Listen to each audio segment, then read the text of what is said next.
Барлықтарыңызға сәлем достар. Бүгін біздің Клара екеуміздің бай өмірімізді көрсететін боламыз. Клара, привет. Привет. Мінекей бізде осындай особняк бар. Иә, қазір сіздерге барлығын көрсететін боламыз. Қараңыздар, осындай бізде холлы бар.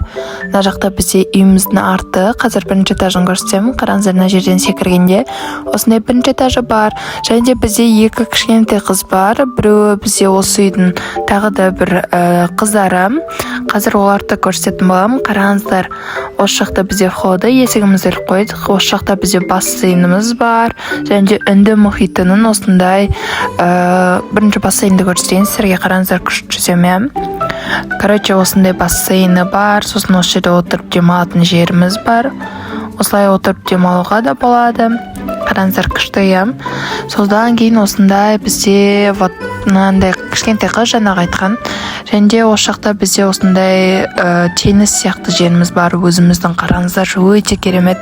Біз Клара екеуміз өйстіп кайфпен жатамыз, Клара? Иә, осылай кайфпен жатамыз.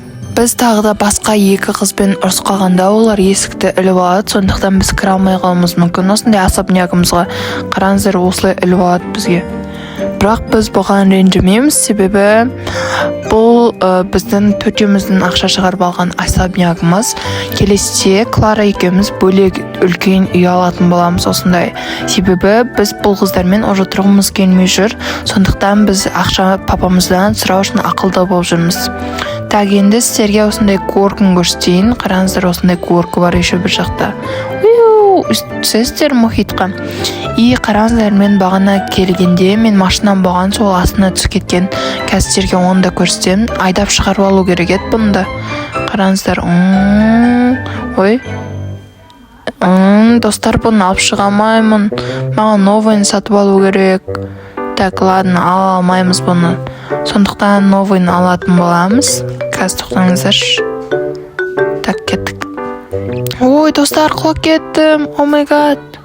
Клара қайда екен қазір? Қараңыздар достар, Клара мен алып кетуге келіп жатыр. Қалай құлап қалдың? Клара, білмеймін, мені әйтеуір ауруханаға апарсашы, аяғыма что-то бір нәрсе болған сияқты.